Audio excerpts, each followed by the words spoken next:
Hello, it's Alex, the Bookubus. Today I'm going to be talking about all of the films I watched in October. So you might have seen my October watch list video, and I had picked 13 specific films that I really wanted to get to during the month. And thankfully I did manage to watch all of those, although one of them wasn't until early November, but still I'm counting it anyway. And I also ended up watching a handful more films, so there were 20 in total, which was more than I expected I would get a chance to watch. So a handful of these were rewatches and the rest were first time watches. And overall I had a really good time with my picks, and I am going to go through these starting with my least favourite and working my way up to my favourites. They're not ranked individually, just, just as the star ratings increase. So yeah, we'll start off with the worst one, which I gave 1.5 stars to, which was a film called Visions from 2015. I'd never heard of this before. It was not on my original watch list, but as you may know, I went back to the UK for a couple of weeks in late September, early October to see my mum and my sister. We all had an amazing time, and yeah, this was a film that I saw on DVD in a charity shop, and I thought it looked, a so bad it's good type of thing that would be at least entertaining to laugh at, if nothing else. But sadly it wasn't even that, it was just bad. So yeah, I don't blame whoever donated this one to the charity shop. Moving on to a 2-star film, which was one on my list. This was 13 Ghosts. I didn't have high expectations for this, but I still did think I would enjoy it more than I did. This had a really interesting concept with, this house being haunted by these 13 ghosts that had been captured, but I found it pretty boring, unfortunately. It just did not hold my attention. I didn't really like any of the characters, and yeah, the style is definitely very of its time, which I don't hate, but it's not my favourite either. But it had its moments, but unfortunately overall, yeah, it just wasn't very fun at all. It was kind of boring, so I doubt I will watch this one ever again. Next up are a few 3-star films. Let's start off with When Evil Lurks. This was a new release in late October on Shudder, and I'd been hearing a lot of buzz about this one. It's a possession story, and I'd heard that it was like bleak and brutal, and I'm like, yes, give it to me. And this just kind of, was a bit underwhelming.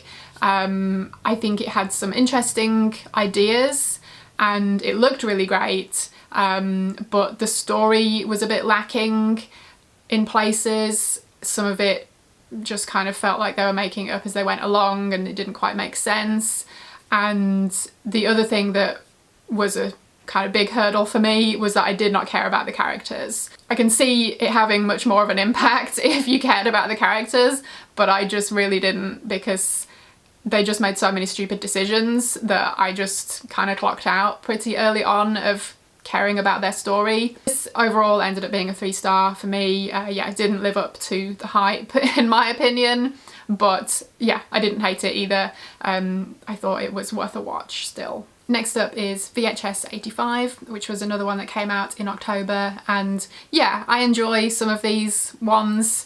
There are always, a mixed bag of ones you're gonna like or not like, and I think my favourite segment in this one is the one by Natasha Kermani. It was the one where there was a performance artist.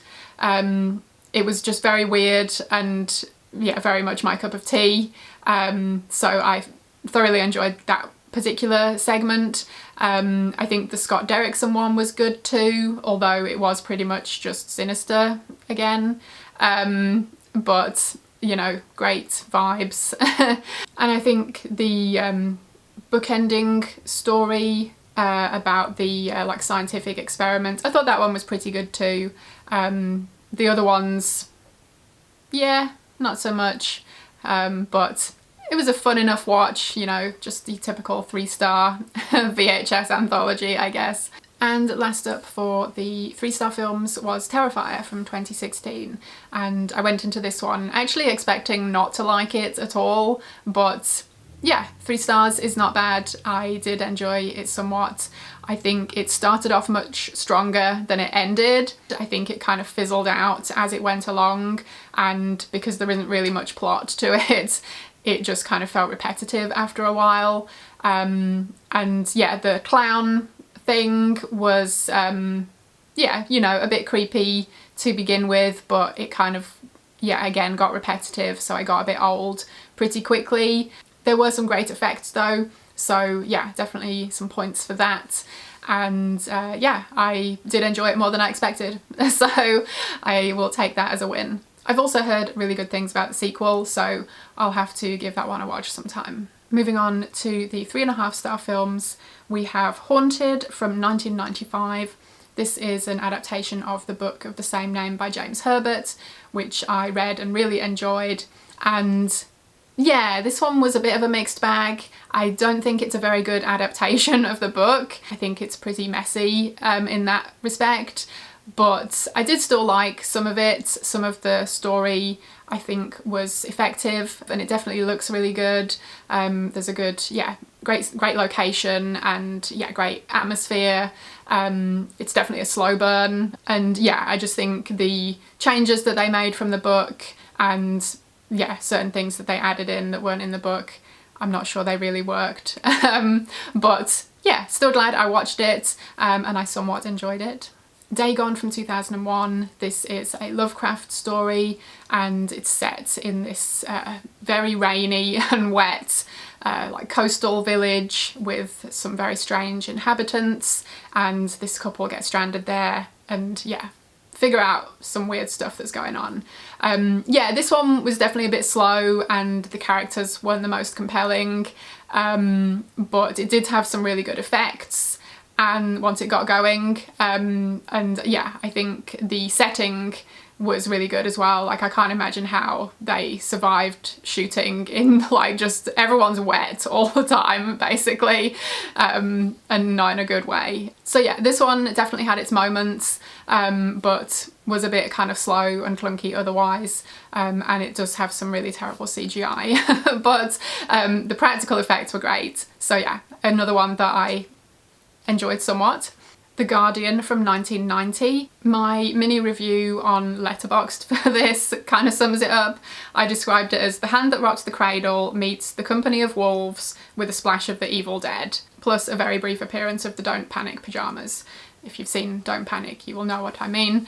Anyway, yeah, this is about a couple have a kid and they bring this nanny in to look after it, but she's a bit weird, and yeah, goes from there. I think the actress playing the nanny was really good, but the actors playing the couple weren't great, so I think that, yeah, didn't help with my enjoyment of the film and, you know, connecting with their plight. This has a like a folklore, you know, fairy tale-esque vibe to some of it. It has some really good effects and some really good visuals, and some, yeah, interesting things going on, but then a lot of it was just kind of slow, and yeah, things are a bit random and people make stupid decisions, that kind of thing. So definitely a mixed bag. I think if it sounds interesting, I would still recommend watching it. Last up for the 3.5 stars is Satan's Slave from 1980. This one is about a family and the mother dies, and then the family is like welcoming evil into their home because they're not religious enough kind of story. So yeah, so there's some creepy, like supernatural and demonic things going on. Yeah, definitely a bit low budget, but it had some, yeah, great visuals and just some really great moments and atmosphere that I enjoyed. Yeah, story-wise it's a bit clunky, and a bit slow in places, but worth a watch, I would say. I've heard other people describe this as like the Indonesian Phantasm, so yeah, that might determine if it's your cup of tea or not. Okay, moving on to some 4-star films. I watched Halloween Town for the first time. So this was one when we were on holiday and my sister had a subscription to Disney Plus, and so yeah, we just wanted to stick on something fun one afternoon, and yeah, that just kind of came up and we went with it. And I actually really enjoyed this one. I didn't expect to like it as much as I did, but it was very cute, very Halloween-y and witchy, and yeah, just was a really cute film that yeah, I could definitely see myself watching yeah, when October rolls around again. The Guest from 2014, which was a rewatch for me, and I actually think I enjoyed this a bit more than I did the first time. Not that I didn't enjoy it the first time, but I feel like knowing what I was getting into, I think, yeah, made me enjoy it a bit more. Maybe the first time I watched it I was expecting more of a straight up horror film, but it isn't. It's, yeah, more of a kind of action drama thriller, but with, you know, with a bit of like horror or horror adjacent elements. And yeah, this was just a ton of fun, and yeah, great style and great soundtrack, and yeah, I just had a really good time with it. Terrivision from 1986. This is one I've been meaning to watch for ages, and I'm so glad I finally did because I had such a blast with it. This is just like a ridiculous 80s film about, yeah, an alien that comes to terrorize this family through their satellite dish, and yeah, it's just bonkers, and yeah, it's probably not going to be everyone's cup of tea, but it was definitely mine. I just had such a good time with this. It's even got its own Terrivision song, which I immediately added to my Halloween playlist, and yeah, was just wild and wacky, and it seemed like everyone involved was just totally on board with, yeah, this wackiness, which definitely added to the, yeah, overall feel of the film. I just thought this one was brilliant. It also has some great effects and is just, yeah, bonkers 80s stuff. So if you think that's for you, then I highly recommend it. The Sentinel from 1977, another one I've been meaning to see for ages, and I'm glad I did. This is more your slow burn 70s type of horror film, but yeah, definitely has a pretty crazy climax, which was totally worth it. Yeah, this is about a woman who moves into an apartment, and yeah, she finds out some strange things that are going on in there. Obviously don't want to spoil it if you've like never heard of it before, but yeah, this was really good. Great vibes, style, atmosphere, all of that good stuff. So yeah, very much enjoyed that one. I also watched The Ballad of Tamlin from 1970. This is directed by the actor Roddy McDowall. Apparently it's his one and only film that he directed, which is interesting, and yeah, a shame that he didn't direct more because I really liked this one. It's based on an old folk tale, and is about a woman who kind of has this group of, you know, admirers, for want of a better word, and when one of them starts to have eyes for this other woman, things get a bit off kilter, and yeah, this is definitely a bit of an uneven film and a bit slow at times, but yeah, it very much has that, yeah, late 60s, early 70s style. It has some really great performances, and yeah, it definitely builds into something pretty crazy towards the end, and it gets really intense, yeah, in this scene towards the end. So a really interesting one, and yeah, even though it's not a perfect film, I really liked it. If it sounds like your cup of tea, I would highly recommend tracking it down. Last up for the 4-star films is the WNUF Halloween special from 2013, and yeah, this is one I've been wanting to see for a while, but I could never stream it like when October rolls around, and I almost didn't get to see it this year. This was the one I didn't actually see till November, but a friend of mine, you know who you are, went above and beyond to make sure that Cinderella did go to the ball after all, and yeah, so I was finally able to watch this, and I had a really good time with it. So this is made to look like it's from the 80s and is yeah, videotaped off something that was airing on TV.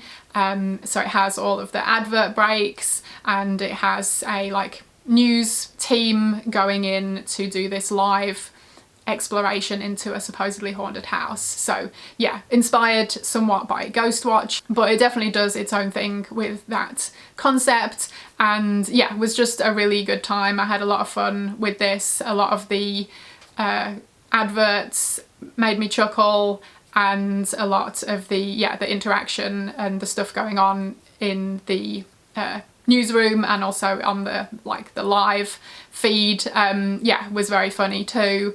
I think they really nailed the aesthetic and just the era that they were trying to emulate. Yeah, I think they did a really great job with it. So yeah, so happy I finally got to see this one, and I just had a really good time with it, and yeah, it's definitely one I will return to in future Octobers. Okay, we've got 5 more films to talk about, and we're moving into the 4.5 star section. So let's kick that off with The Addams Family. Classic. I haven't seen this for years, but this was another one we watched when I was visiting my family, and yeah, it's just such a good one. It was so much fun, super entertaining, just really well done. I think they did such a good job with kind of reinventing the Addams Family story and creating something new for the time. So yeah, it was such a good time to revisit this because it's been so long, and yeah, had a lot of fun revisiting it. Session 9 from 2001 is another one that I was revisiting, and it definitely held up to my memory of it. This is a slow burn, low budget film about a group of asbestos workers going into what used to be an insane asylum, and yeah, they all start to experience some strange goings on, and they're also dealing with personal problems at the same time, and yeah, this all kind of combines to dramatic effect. Yeah, great performances again, super creepy moments, this one just definitely creeped me out still. This is low budget and it's definitely not perfect, but I think it has a lot going for it and it's really effective and creepy.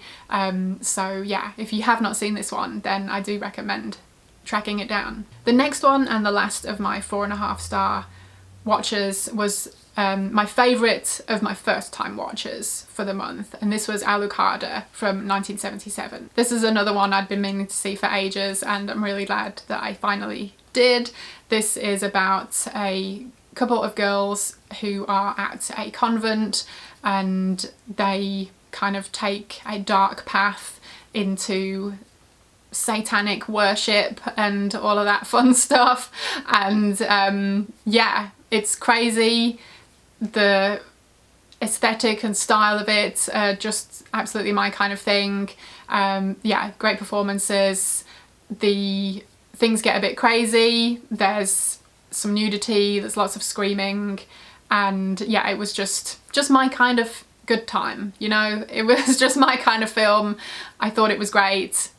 4.5 stars. And the top 2 films that I watched, which I gave 5 stars, are 2 of my long-time favourites anyway, so I knew I was going to love re-watching them. Neither of them were on my original watch list, but they were just ones I ended up watching and thoroughly enjoyed. So first up is Big Trouble in Little China. This was one we watched, yeah, on my holiday with my family because it's just, you know, it's fun for all the family. It really is. This is one I watched when I was pretty young and has been a favourite ever since. If you've never seen it, then I urge you to watch it because it's such a great and entertaining romp.